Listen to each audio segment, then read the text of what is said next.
Hello दोस्तों, how are you. कैसे हो आप सब। मेरा नाम है राहुल शर्मा।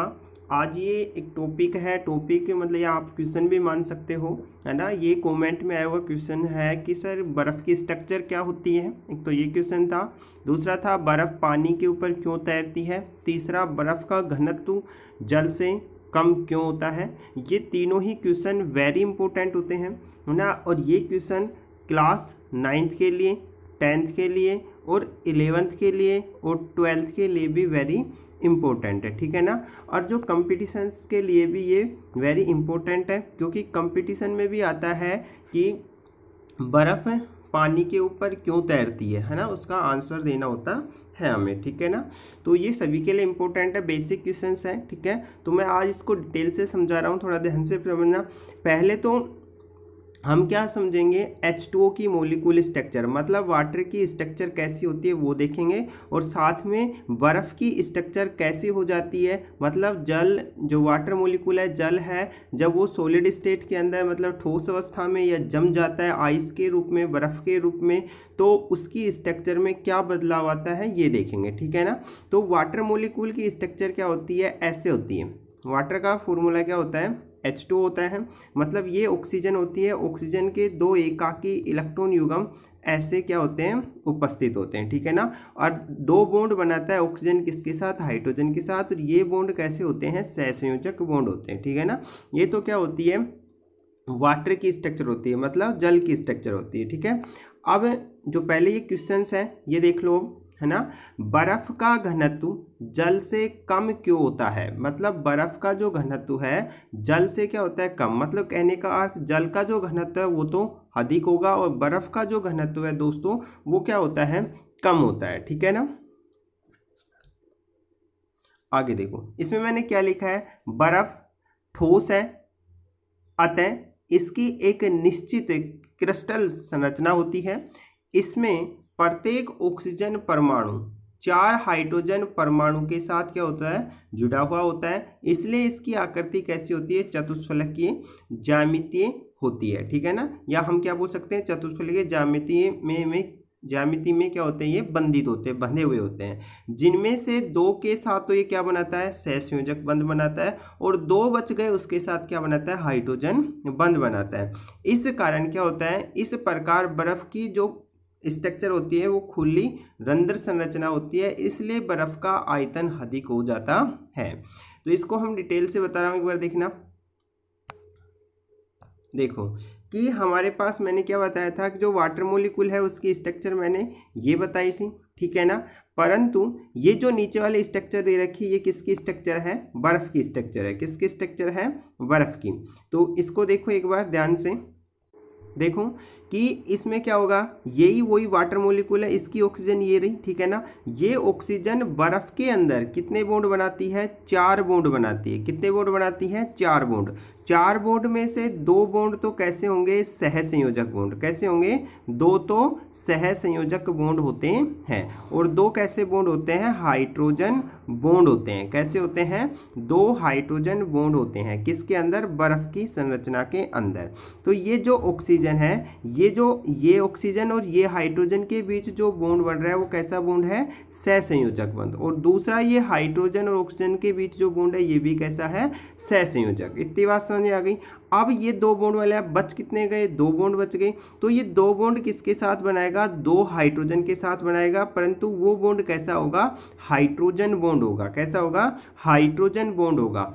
अब आप बोलोगे सर ये हाइड्रोजन बॉन्ड होता क्या है। तो हाइड्रोजन बॉन्ड का वैसे मैंने डिटेल से वीडियो बना दिया है ना। हाइड्रोजन बॉन्ड 2 प्रकार का होता है, अंतःअणुक और अंतराअणुक हाइड्रोजन बॉन्ड होता है, ठीक है ना। इसको वीडियो में इसकी लिंक दे दूंगा इसके अंदर, उसमें देख लेना। वैसे मैं थोड़ा सा बता रहा हूँ हाइड्रोजन बॉन्ड क्या होता है। हाइड्रोजन बॉन्ड के अंदर मतलब इसमें जो हाइड्रोजन परमाणु है वो 2 अधिक विद्युत ऋणी परमाणु के बीच में क्या हो जाती है, फंस जाती है। कहने का अर्थ जो ऑक्सीजन है इसकी विद्युतीयता क्या होती है, हाई होती है। इस ऑक्सीजन की विद्युतीयता भी क्या होती है, हाई होती है। तो इन दोनों के बीच में कौन फंस जाए, हाइड्रोजन। तो हाइड्रोजन क्या करती है, एक के साथ तो सहसंयोजक बंध बनाती है, तो इसके साथ तो क्या बना दिया, सहसंयोजक बंध, और दूसरे के साथ क्या होती है, एक आकर्षण बल के द्वारा जुड़ जाती है। क्या जुड़ जाती है, एक आकर्षण बल के द्वारा जुड़ जाती है दूसरी ऑक्सीजन के साथ। उस आकर्षण बल को ही हम क्या बोलते हैं, हाइड्रोजन बॉन्ड कहा जाता है। इतनी बात समझ आ गई।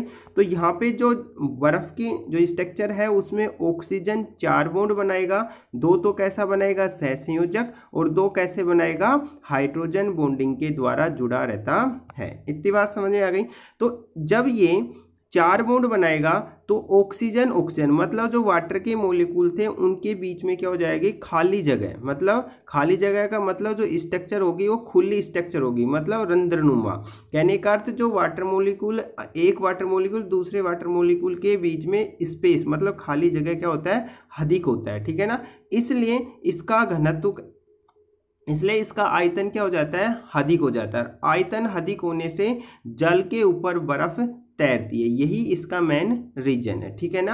अब जब ये बर्फ के रूप में होगी तो क्या हो रहा है, इसमें ऑक्सीजन 4 बॉन्ड बनाती है, परंतु जब ये जल के रूप में हो, मतलब अब ये किस में टूट जाए, मतलब सॉलिड से किस में चली जाए, मतलब ठोस अवस्था में किस में चली जाए, ये लिक्विड अवस्था में। लिक्विड का मतलब द्रव अवस्था में, किसके अंदर, द्रव अवस्था में। जब द्रव अवस्था में होगी तो जो ये ऑक्सीजन और ये हाइड्रोजन, इनके बीच जो कौन सा बॉन्ड बना था, हाइड्रोजन बॉन्ड बना था, ये हाइड्रोजन बॉन्ड क्या हो जाता है, टूट जाता है। क्या हो जाता है, हाइड्रोजन बॉन्ड टूट जाता है। देखो नीचे लिखा है, बर्फ के पिघलने पर हाइड्रोजन बंध क्या हो जाता है, हट जाता है, जिससे जल के अणु एक दूसरे से अधिक निकट निकट, पास पास या निकट आ जाते हैं। जब ये बॉन्ड टूटेगा तो ये जल का मॉलिक्यूल एक ये रहा, दूसरा ये रहा, और तीसरा ये रहा, इनकी जो बीच की दूरी है वो क्या हो जाएगी, कम हो जाएगी। क्या हो जाएगी, कम हो जाएगी। जब इनके बीच की दूरी कम होगी तो इस वजह से, एक मिनट रुको,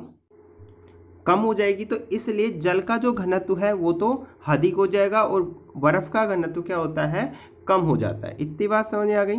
तो यही था टॉपिक कि सारे क्वेश्चनों का जवाब, कि कहने का अर्थ यहाँ पे देखो एक बार लिखा भी है, जल का आयतन क्या हो जाता है, घट जाता है, इसी कारण बर्फ का घनत्व कम और जल का घनत्व क्या हो जाता है, अधिक हो जाता है। ठीक है, आगे देखो कि यहाँ पे एक दूसरा क्वेश्चन ये था कि जल के ऊपर बर्फ क्यों तैरती है। उसका कारण यही है कि जल का घनत्व अधिक होता है और बर्फ का घनत्व क्या होता है, कम होता है, इसलिए बर्फ जल के ऊपर तैरती है।